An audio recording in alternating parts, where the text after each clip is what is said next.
تشكيل لجنة المناقشة والحكم على رسالة مقدمة من الباحث حمودة أحمد إسماعيل محمد للحصول على درجة دكتوراه الفلسفة في الدراسات الأفريقية الآسيوية، قسم الدراسات والبحوث في اللغات، برنامج دراسات والبحوث في اللغة العربية ودفن الناطقين بلغات أخرى، شعبة الدراسات الإسلامية.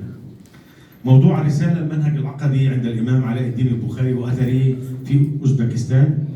اجتمعت اللجنة يوم الثلاثاء الموافق 19/11/2023 بقاعة معهد الدراسات الأفرو آسيوية، مكونة من معالي الأستاذة الدكتورة هدى محمود درويش، معالي الأستاذ الدكتور عبد الغني الغريب طه راجح، معالي الأستاذ الدكتور ثروت حسن مهند، حسن عبد العليم يوسف، وبمناقشة الباحث. مناقشة علنية امتدت ل3 ساعات.